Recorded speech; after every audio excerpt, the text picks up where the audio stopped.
Assalamualaikum warahmatullahi wabarakatuh. Bertemu lagi dengan Pak B.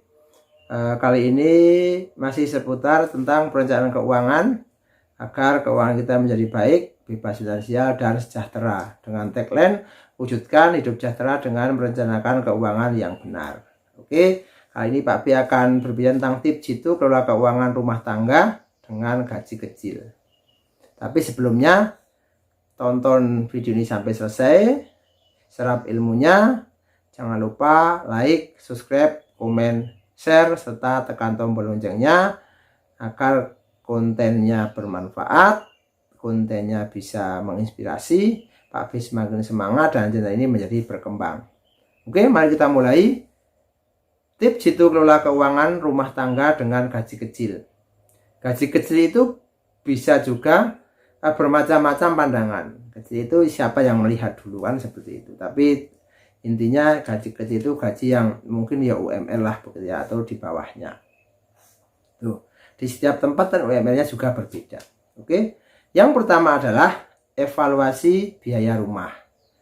Jadi ini untuk keuangan dengan gaji kecil, evaluasi biaya rumah, jangan sampai gajinya kecil tapi ternyata biaya operasional rumahnya itu membengkak. Misalnya airnya menggunakan dengan sembarangan padahal airnya itu membayar karena PDAM misalnya, atau listriknya barang-barang elektronik di rumah tidak dimatikan, tidak dicopot stop kontaknya ketika ditinggal atau tidak digunakan dan lain sebagainya. Penggunaan itu evaluasi apakah itu yang menjadi penyebab biaya menjadi banyak. Yang kedua, merencanakan belanja bulanan. Nah, bulanan itu bisa bulanan secara global, bisa dipecah-pecah menjadi mingguan. Jadi kalau bulanan kan satu, kalau mingguan berarti menjadi empat pecahan, 4 minggu. Minggu ini beli apa. Untuk yang biasa dibeli 1 bulan cukup ya beli 1 bulan, untuk yang mingguan habis ya mingguan. Contoh yang 1 bulan cukup misalnya sabun, itu kan bisa sebulan beli sekali sabun, sampo dan sebagainya. Ya, kalau beras dan sebagainya. Kalau misalnya minyak dan sebagainya kan bisa mungkin 1 minggu atau kurang dari 1 minggu sudah habis. Gula dan lain sebagainya. Bumbu-bumbu itu seperti itu biasanya tergantung merencanakannya bagaimana. Nah, itu yang bisa mengelola keuangan seperti itu. Jadi efektif dan efisien, tepat sasaran sesuai dengan kebutuhan. Yang ketiga, koleksi barang bekas yang berkualitas. Nah, kenapa tidak kan? Yang berkualitas itu kan banyak ya, seperti itu. Misalnya kalau mau beli motor ya, kalau tidak mampu beli yang baru karena mahal ya beli yang bekas tapi berkualitas. Jelas asal usulnya, yang pakai siapa. Seperti itu. Legalitasnya juga terjamin. Itu yang seperti itu. Kulkas juga bisa juga beli yang, kalau misalnya ada orang yang mau pindahan karena hanya dipakai beberapa saat kan masih istimewa kan seperti itu. Kenapa tidak kan? Yang penting berkualitas walaupun bekas. Karena untuk apa? Untuk meminimalisir budget karena gajinya kecil tadi. Tidak usah pesimis tapi harus optimis untuk tetap hidup dengan perencanaan keuangan yang benar.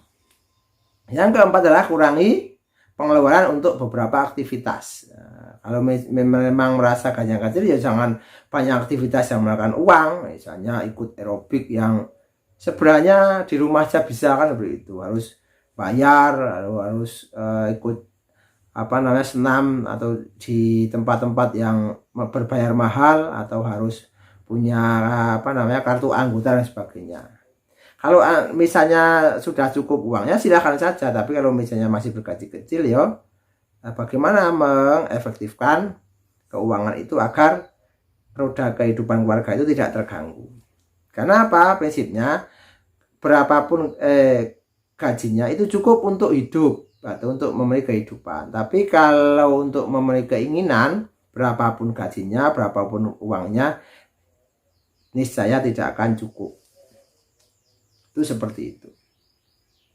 Yang kelima adalah ini ada kata-kata atau istilah keren, big to work atau work to work. atau naik sepeda ke tempat kerja atau jalan ke tempat kerja, tapi dalam tanda kutip ini bagi yang tempat kerjanya nggak ekstrim ya, jadi misalnya hanya dekat, mendingan naik sepeda atau jalan kaki, lebih ngirit secara finansial dan lebih menyehatkan.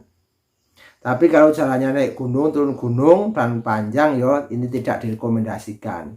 Nanti sampai tempat kerja sudah capek, malah produktivitas kerjanya menurun. Nah, kalau jalan kaki juga sama, jalan kaki kan sudah tidak zamannya. Maksudnya kalau hanya dekat antara tempat kerja dengan pekerjaannya, misalnya ngontrak atau ngekos, ya silakan saja jalan kaki saja, lebih sehat dan lebih ngirit secara finansial. Yang keenam adalah kendalikan kartu kredit. Ini kalau gajinya kecil ya jangan menggunakan kartu kredit sembarangan, karena sejatinya sebenarnya kartu kredit adalah pinjaman uang untuk mempermudah transaksi saja, bukan uang kita. Kenapa? Kalau uang kita nanti kalau itu habis tiap bulan harus mengisi lagi, membayar lagi. Kalau tidak bisa membayar ada dendanya dan dapat bunga. Kalau terus menerus seperti itu kan nanti akan memberatkan kita, yang seperti itu. Pergunakanlah kali dengan bijak, limitnya juga harus diketahui, dan misalnya menggunakan juga harus disiplin dalam membayarnya. Yang ketujuh adalah kurangi kebiasaan makan di luar. Ini juga sama. Kalau di rumah bisa makan dengan enak dengan harga yang murah, mendingan di rumah. Contoh misalnya makan ikan bakar kan harus cuman beli, bawa di rumah kan lebih nyaman, lebih nikmat, bahkan bisa lebih banyak kan, seperti itu ya. Di sama-sama harganya kan mesti lebih efektif dan efisien, atau lebih ngirit bahasa kerennya ya. Tuh. Yang ke-8 adalah manfaatkan diskon dan promo. Ini untuk barang-barang tertentu kebutuhan yang penting, manfaatkan itu diskon dan promo. Biasanya di dalam promo itu biasanya kalau di tempat-tempat seperti Pak Ibi menyebut Alfamart, ini itu biasanya ada tiap minggu ada promo minyak, gula dan sebagainya. Kebutuhan-kebutuhan yang memang sangat dibutuhkan. Tapi kalau kebutuhan-kebutuhan yang tidak dibutuhkan seperti gadget dan sebagainya, kalau udah punya ya nggak usah beli dulu kan, seperti itu. Ya, kalau tidak untuk menunjang kesuksesan pekerjaan. Kalau itu untuk menunjang silahkan saja, misalnya digunakan untuk apa, harus menggunakan spesifikasi yang ini. Itu investasi, itu namanya investasi dalam pekerjaan. Walaupun barangnya tadi nanti akan turun harganya, tapi produktivitas kerjanya meningkat. Ya. Yang ke-9 adalah mempunyai pengatur suhu otomatis. Ya, ini kalau di rumah itu ada misalnya punya AC begitu ya, harus diatur suhu otomatis. Jadi jangan sampai terlalu dingin. Karena kalau AC terlalu dingin itu sangat boros listrik. Jadi diatur otomatis. Hanya pas panas saja nanti suhunya akan menurun. Itu otomatis sehingga asupan atau penggunaan listriknya tidak terlalu boros. Yang ke-10 adalah lunasi tagihan tepat waktu. Nah, ini paling penting, baik cicilan berupa utang yang ada bunganya maupun tagihan-tagihan rutin tiap bulan. Bayar listrik, bayar air, bayar misalnya di rumah yang ada keamanan, keberanian sebagainya, biar tepat waktu, biar tidak ada denda. Kalaupun tidak denda kan malu misalnya tiap bulan telat. Secara pribadi kan seperti itu, apalagi tagihan berupa hutang itu pasti akan ada denda, selain bunga tambah denda. Yang ke-11 adalah mulailah investasi. Sekecil apapun penghasilan Anda, berlatihlah mengumpulkan uang lalu diinvestasikan. Jadi ada 3 kemampuan yang Pak B sering ulang-ulang, yaitu adalah kemampuan menghasilkan uang, kemampuan mengumpulkan uang atau menabung, kemampuan menumbuhkan uang. Kalau 3 kemampuan ini Anda kuasai, niscaya kehidupannya akan sejahtera. Selamat mencoba. Kalau ada efek keberhasilannya silahkan dinikmati. Oke, semoga bermanfaat, semoga menginspirasi.